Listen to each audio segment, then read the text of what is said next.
What are some of the keys for the Chicago Bears when they take the field on Sunday against the Washington Commanders? We'll talk a little bit about that, plus the updated Chicago Bears injury report and some players out on the trade market that the Bears could take a look at. All that plus the mailbag right after this. You are now tuned in to Chicago Bears Central, your number one place for all Chicago Bears news and content.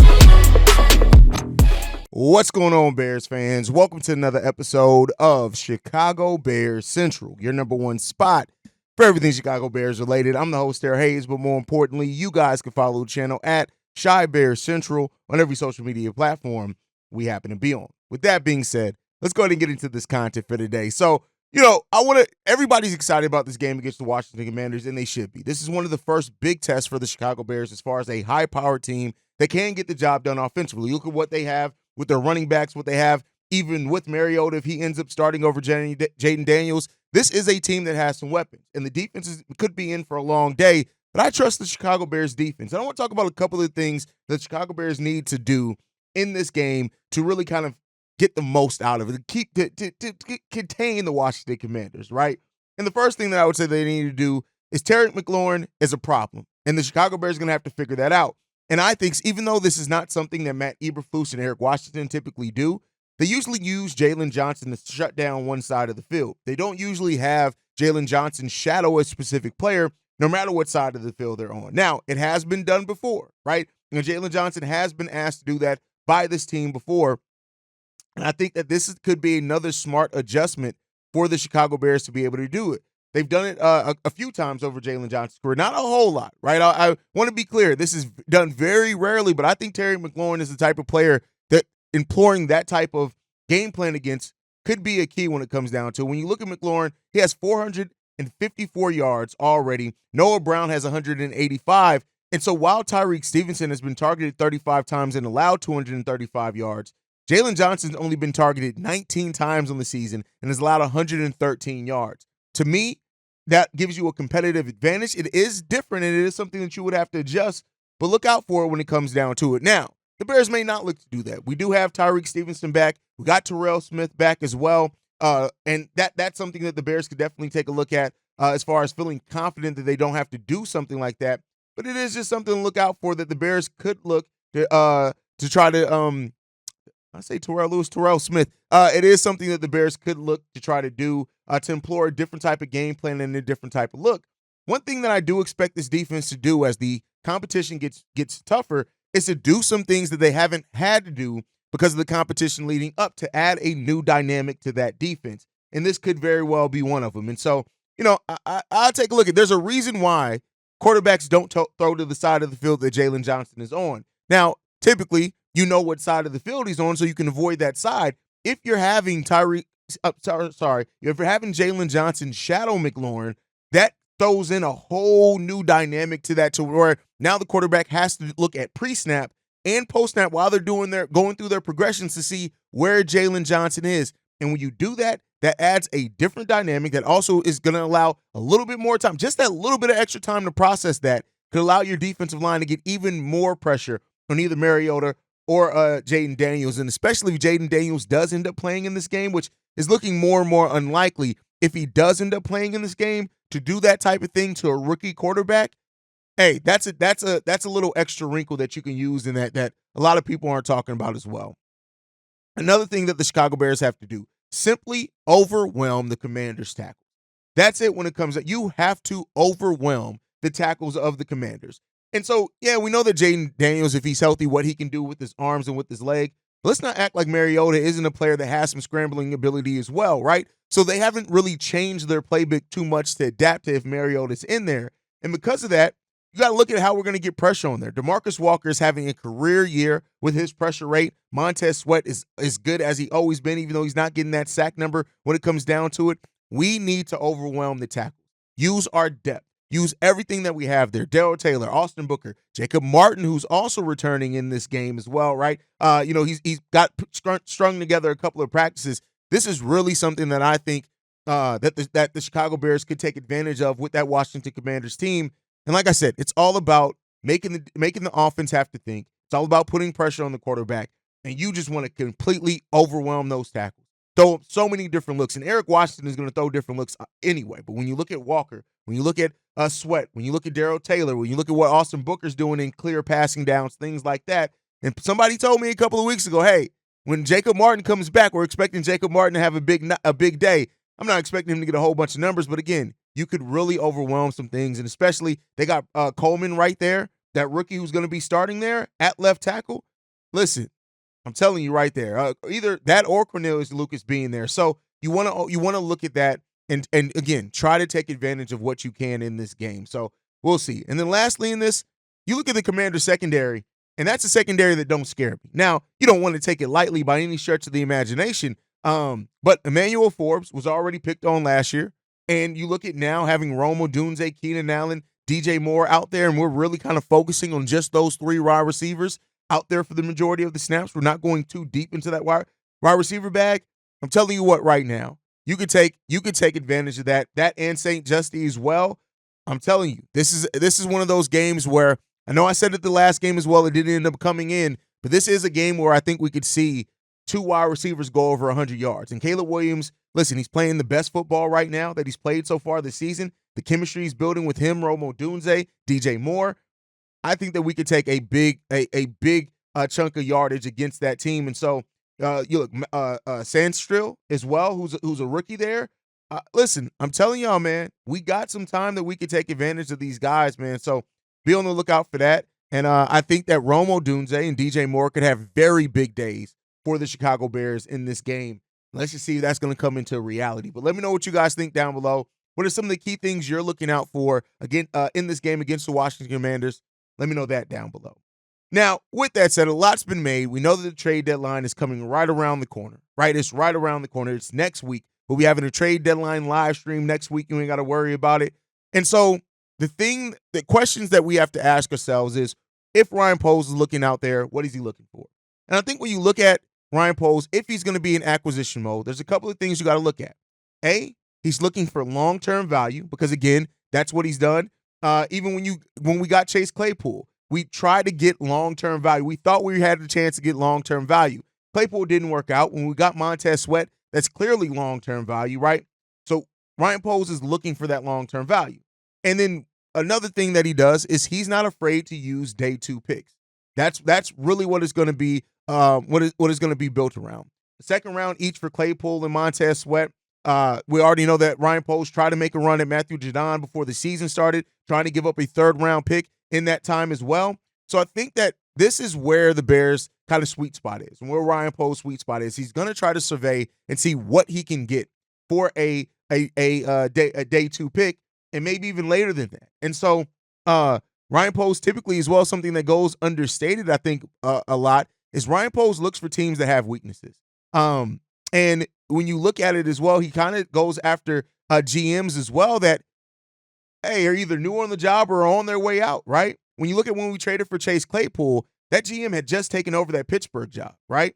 And so it is what it is. Then when you look at when we made the Bryce Young trade as well, Scott Fittner as well was another one who was on the hot seat also when it comes down to that with the owner. So I think also with the Commanders, with Montez Sweat, right? They had just changed ownership, and they were going over a completely different direction with their organization, which now they're ahead of what they initially thought. So I think those are things that Ryan Poles is absolutely looking to do, and I don't think he's looking for the Max Crosby deals. Those level deals may not come, but I do think some players that he could target that kind of fit that criteria. Travon Walker, the edge there, he's a former number 1 overall pick. He's gotten off. His career has not been anything amazing, but he's gotten 16 sacks since the start of 2023. He's still only 23 years old with that as well. And, you know, Jacksonville is in a spot right now at 2-5 where they could be trying to make that decision to sell off some assets and get something. So that's something to look out for. Now, the question that you have to ask there is that contract's coming down the road, and do you feel confident, or could that be another Chase Claypool move where you're trying to get somebody who has a lot of promise, but ends up not working out. Another one we've talked a lot about is Haize Ojulari. I mean, I made a big conversation about this already. 24 years old. He's solid in the run game, solid in the pass game. He is somebody as well that could probably be gotten there for that draft compensation Ryan Poles likes giving up as well. And then you look at the offensive line. Dylan Parham, I believe is how you pronounce it. That we need depth at the guard position, and we could absolutely find some stability there that we need. You look at him right now; he's only allowed 7 pressures so far in Las Vegas, and has a 74.4 run blocking grade. This could be a nice acquisition for the Chicago Bears and a player that actually brings some long-term value to this team as well as you're trying to shore that up. So that's just some players to look out for. You guys can let me know what you guys think on those guys down below. But hey, we're still waiting to see what Ryan Poles does. With that said, man, let's go ahead and get into the mailbag for today. We got 4 voicemails to get into. This one's from Brett. What's up, CBC? This is Brett Kimball from Montana. Hey, I just wanted to holler at you for a couple things real quick. Dead trade line. Everyone keeps talking about us going after Max Crosby or Myles Garrett. I don't see us doing it, man. I don't agree with giving up the draft capital to do that move. We need those picks next year to fix our offensive line. One reason why Detroit is such a juggernaut is because they have the best offensive line in the league. Now, if we do make a move for one of those guys, I think it'll be after a win against the Redskins. If we lose that game, I really don't see us doing shit. The other thing I wanted to talk to you guys about is this game against Washington. I was watching this video yesterday with Pat the Designer and Shay Norling, and Shay brought up a really good point. He said that this is a must-win game. He says that the playoffs become difficult to achieve if you don't win this specific game because you fall to 4-3, and your pathway to 10 wins becomes very difficult to map out. Now, the Eagles just beat the shit out of New York, who has a legitimate defense. And if they can get their poop in a group, then they're probably the favorites to win that division. If that becomes reality, then the Washington Commanders become a wild card team. So if we lose to Washington, then we give up the tiebreaker. And we can't let that happen because we won't have any control of our destiny. And it's not just the NFC North that's super tough and tight. The entire NFC is that way. And I think we're going to need 10 wins just to sneak in a wild card berth. All right, man. That's pretty much all I got for you guys. I love you. Chicago up, Bear down, and Laces out. Listen, I don't think the Bears at this point, if I had to put my money on it, I don't think the Bears are going to give up the draft capital needed to acquire a player like Max Crosby. I just don't think it. So I agree with you. Now, as far as you saying that you don't think we make a move if we lose to the Commanders, I don't believe in that, right? I don't think one win or loss is going to dictate what the Bears do because, again, Ryan Poles will be looking to make long-term moves. So, I don't know if that's the case. Now, I get what you're saying as far as the tiebreaker and all that. Personally, I'm not really worried about that right now. You got to beat who's in front of you. You got to compete. I won't say that it's a must-win game at this point into the season, but, I mean, yeah, some of these early games do have implications later in the season. And at that point, you just got to go out there and compete. But I don't know if losing or not to the Washington Commanders really changes that much of what Ryan Poles is looking to do at this deadline, because I think if he does make a move, it's built around more than just this season too, right? So even though, like I said, I do lean on the side that I don't think Ryan Poles is going to give up that capital personally, but I could be wrong on that. All right, let's get into this next voicemail. This one's from Darius. What's going on, man? Darius from Dallas. I just want to call in one more time because I was just looking at that video, Haize, where you were predicting the schedule, and it kind of got me thinking of what's going to be needed in order to, win this division. Because that's what I'm looking at. I'm looking at, let me shoot for the stars, let's win this division, and worst case scenario, get a wild card, I'm okay with that too. But if we're looking on terms of winning the division, you tell me if I'm wrong, but shouldn't we, in order to really solidify it, because our conference is so damn strong this year, okay? We might end up having to sweep at least 2 of those teams in our conference. Because I think everybody is going to end up being so neck and neck by end of this season that it's going to go based off of who whipped who in the conference. And if everybody's splitting with each other, then it just makes the water a little bit more muddy than what I'm willing to deal with. I don't want to be sitting here last week of the season and go, okay, we got to beat them, such and such beat such, and then such and such over here beat such and such, and then they went. I don't want them scenarios.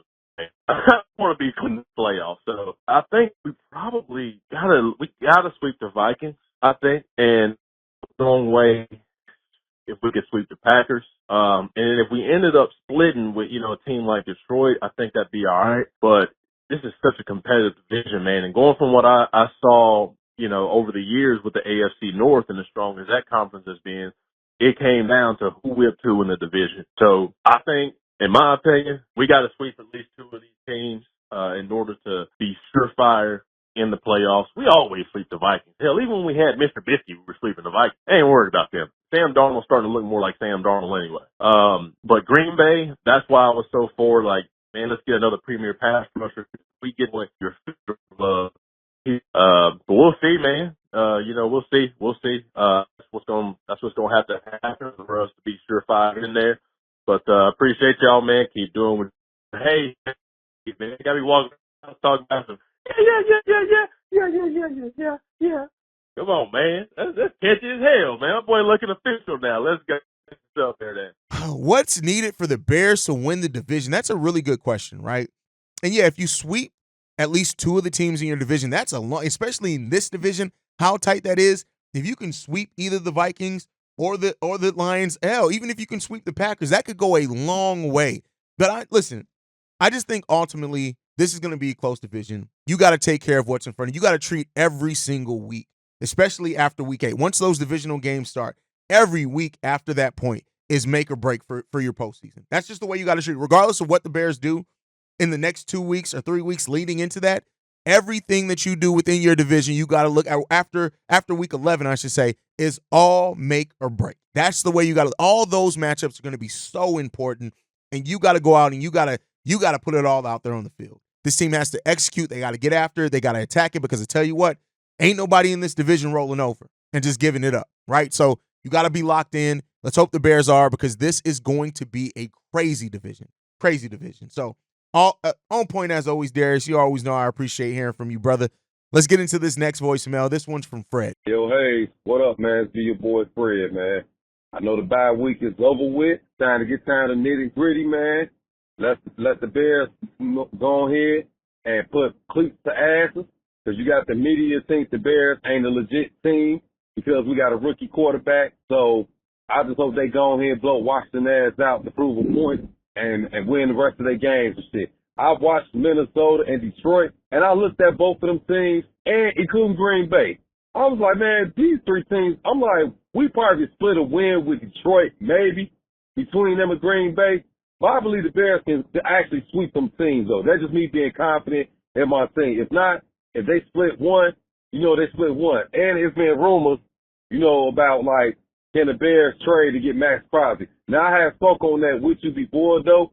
But if that happened, man, our D-line going to be nasty, though, if that happened, though. Because, honestly, I don't think Ryan Poe's going to get a veteran line, especially if he got to pay money for him. He might go the route where he might just get a young rookie offensive lineman to where he ain't got to pay him no time soon. So he probably get that veteran edge rusher to help that defense get us to the playoffs and to take the North, because you can't talk about taking the North and never giving it back if you ain't, trying to take it for sure. So like he said during the offseason, it's time for this team to get to the playoffs and everything. We can't keep having mediocre performance now. We got the team, so why not? Why not the Bears, be that team and shock everybody? Because I don't see, Minnesota or Detroit or them funky-ass Packers winning the division. They got them saying, between Detroit and Green Bay, they going to win a division. I don't see how, because I think now we finally got the team, especially the defense, to go in there to put Jordan Love on his ass. And Jared Goff, we already know we disposed him before in 2018. So this shit is crazy how the media just just always count the Bears out. That's why I say, man, fuck main media though, because one minute they dogging the Bears, and when the Bears winning, putting people ass and shit, they want to ride on the Bears bandwagon. And I hope they keep that same energy. But let me know what you think, big dog. Chicago up, bear down or nothing. Bears blowing out Washington. I mean, listen, I don't care about a blowout or not. I care about a win. Get the win. I don't care if you blow them out, cool. If you don't, if you win by 3 points, I'm gonna celebrate the same way. Go out and get the win. That's the most important thing. We're not at the place now where we can go into anything, in my opinion, and say let's blow them out. Right? I get what you're saying. You're not saying that they have to, but you're saying you're predicting a blowout. And have that faith in the team. Make no mistake about it. I want to go into every game feeling like my team can blow people out. But I think overall, it's just get the fucking win. Let's get the win, right? Now, you're right. We've competed well against Minnesota and Detroit over the last few years. I don't know about sweeping them. I just don't. You know, Darius said that in the last voicemail as well. I mean, it goes a long way into helping you, go into the playoffs, possibly win the division. But I think ultimately, like, I don't care about the sweep. Like it would be great. It would be bragging rights. Take the North, never give it back. But we know where we are right now. And at this point, I would be happy with splitting every divisional, the games with every divisional opponent, right? I'd be happy with that, mainly because, listen, we're coming out of the rebuilding phase, but we're still building. We're still very much so building. So, yeah, and I think while, we've competed well against Detroit, we got some things that we need to tighten up on that as well. Now, getting a veteran edge could be very expensive, Fred. And I don't know if that's where the Bears go, especially if the Bears don't acquire a veteran edge at this trade deadline. Much like we saw Ryan Poles bet on the development of Javon Dexter, we can see that with Daniel Hardy, Austin Booker, right? He could be expecting big leaps for those guys where he kind of focuses more on safety, getting the next guy to take over from Bayard, pair with Brisker long term, and definitely that offensive line, maybe even running back, right? Getting some depth there. It's some other positions that he could very well focus on. If he feels confident in what these young guys show in the remaining half of the season and how they come into mini camps, things like that, and if they look ready. And I think that's something to look out for as well. And if Ryan Poles is very confident in the development of these young guys, we may not see him go out there and get that vet. Now, I'm not saying that that's for sure. I'm just saying that there's a chance that he may not go out there and get that vet and focus on that development, right? Keep that salary cap down, even though we're not really strapped for salary cap space. But, just look out for it. Now, he very well could. And even if he doesn't acquire one at this trade deadline, after going through the draft process and things, he could feel the need to go ahead and acquire one with the draft pick, much like he did Keenan Allen leading them to the draft. So we'll see what happens there. I think it's going to be another fun, interesting offseason, and it may be that case every year that Ryan Poles is running this team. All right, let's get into the next voicemail, man. This one's from Micho. What's going on, Chicago Central family? This your boy, Big Micho, once again. Bobby, Haize, C-Dub, Steve-O, Kevo, what it do? Blessings to y'all, man. Blessings to y'all, man. Health and wealth to the family and to everybody in y'all circle, man. Look, I'm back again, man. I got some things I want to get off my chest again, man. I got the Bears to come out of this bye week unbearable. I got them to go the next 3 games, 3-0. Now, I'm finna shake up the world a little bit with what I'm about to say because I've been hearing from somewhat of the media on the outside, and y'all just a tad bit. When we mention these Packers and Detroit, it's a mental thing going on. And what I need everybody to shake, remember that Detroit is that little snotty-nosed brother that we always had that always followed us around. I don't understand. I know I see what Detroit doing, and I seen what they did last year. But you got to understand, the Bears contained them last year. And that's what a lot of people don't talk about when we talk about the Detroit Lions. I don't fear them, and the Bears don't fear them neither, man. We got Jared Goff's number in our back pocket, man. He don't want to see us, bro. It's something about Detroit that they do not want to see us, man. We contain them.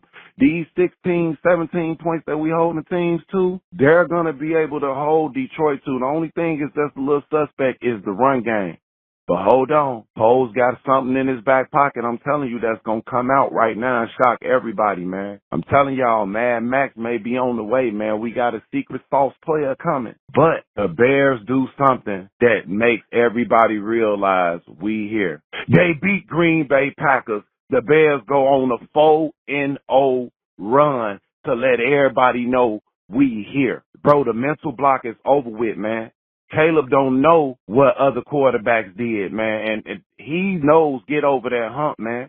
He had Aaron Rodgers as his favorite. He sees something that other quarterbacks never saw before in their life, man. I'm telling y'all, ride this ship right now, man. Ride it with me. I'm telling you, man. I'm not fearing, and I know the Bears not fearing, bro.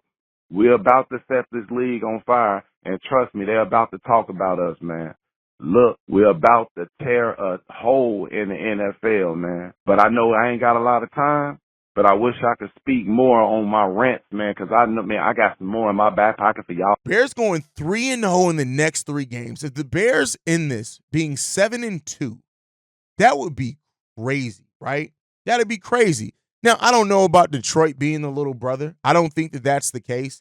I think that they've grown up. If they were the little brother, they've grown up. They're now looking at us eye to eye, right? But you're right. Don't fear Detroit because we've competed well against them. We've competed well against them, but I think they're a lot more than the little brother. I think that's underselling them some. And as far as that, I get what you're saying, and I know a lot of people are holding out hope. I just don't think a big name like Max Crosby's coming. If it does, great. Let's celebrate it. I'll have fun. But I'm not going to set that expectation for myself because, that's a swing that I would love to see the Bears make. But then again, even if they don't, it doesn't like make me look at the team less, right? And I think sometimes we build these things up in our head. I'm not saying you are, but then we look at it as less if it doesn't happen. I'm not too worried about it. Now, if the Bears go 4-0 and are 8-2 before the last 7 games of the season, hey, listen here, bro. I'm telling you right now, if we are at some point are 8-2 with 7 games left to play, that would be bananas, my brother. Like that's a 7-game win streak. Like hey, listen, like you said, they'd have to take notice then. And I don't really want the national media talking about us because I hate the national media pundits. But hey, listen, the celebration that'll be here at Chicago Bears Central, if that happens, man, you got to stay tuned in for that one. But guys, thank you so much for tuning in. Make sure you guys are following the show at Chi Bears Central. You can send us any feedback, questions, comments, concerns. ChicagoBearsCentral@gmail.com. Lastly, if you want to leave a text message and or voicemail for the mailbag, the number to do so, 773-242-9336. We are the #1 spot for everything Chicago Bears related, but that's thanks to you guys. And like I like to end every episode on, Chi-Town up, but Bear down. Love you guys. Peace, y'all. This has been a presentation of the Break Media.